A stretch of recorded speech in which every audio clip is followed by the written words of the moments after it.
tribe, y'all know me. Y'all getting to know me.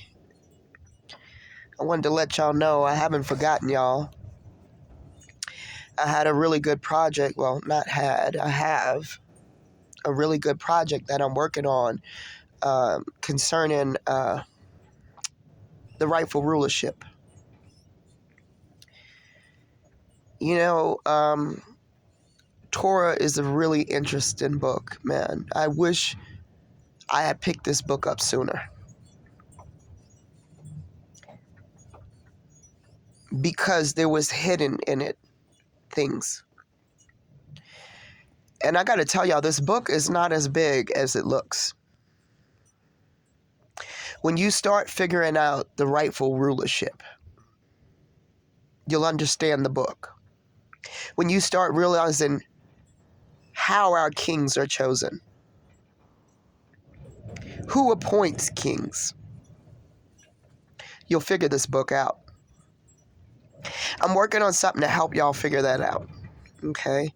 But one thing, like I'm trying to tell y'all, one thing I want y'all to get to know me, right? So I'll share a little bit. I have land. And my time is divided between work, my land, you know, taking care of my family. I can only spread myself, but in so many ways, you know. And I'm reading the book daily for you guys, you know, to try to crack this code, because the book is the code.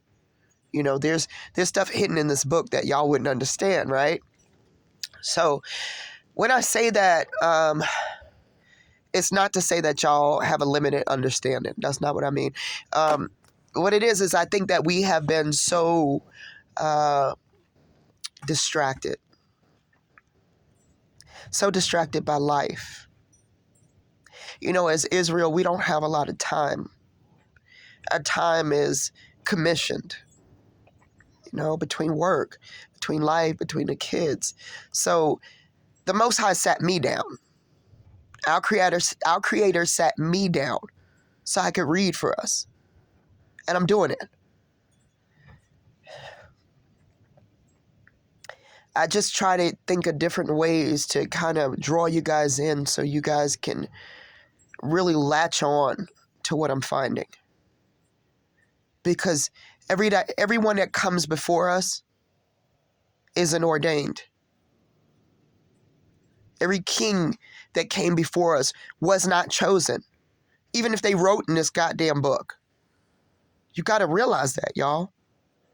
I'm going to give y'all a very important clue before we meet for the kings, right? I like to give our homework, right? Because over here, I could do the research. I do the research. But I don't have time to do all of these elaborate lessons, guys. I would love to. I mean, I done did a PowerPoint presentation that's like 60 slides long about the kings. But listen, I'm going to try to do this differently. I'm going to draw y'all in because y'all are all capable of this research, right? So before we meet next time, this is what I want y'all to do. I want you to go into the book, right? I want you to realize we had several kings, right? But the two I want you to pay attention to are Saul and David, okay? I want you to pay attention to a couple of things. Pay attention to how they're chosen. Pay attention to who chooses.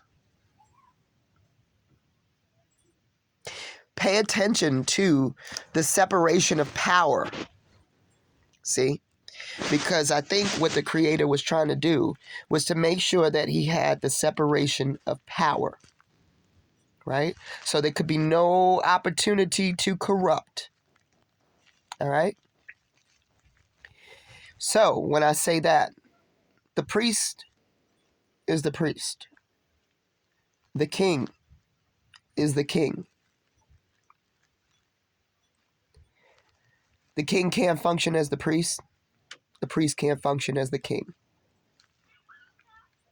So when I tell y'all this, right, if you pay attention to how Saul is chosen, and then you pay attention to how David is chosen, then I'm going to move y'all along to the third person, Solomon.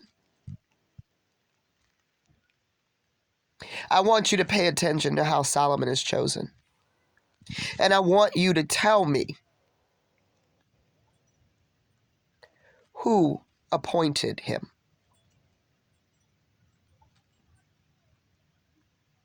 Who commissioned him? Who told him to write Proverbs? Who told him to write Psalms? Who commissioned him? Was it our Creator? Or was it a man? Because, you know, the Creator actually did choose someone from David's seed. Told you I ain't going to do all the work for y'all. You come over here, you're going to learn. You're not just going to watch me. I'm not just going to be going through page after page and showing y'all, here's what I found over here. Here's what I found over here. Nah, we doing homework over here. We doing homework.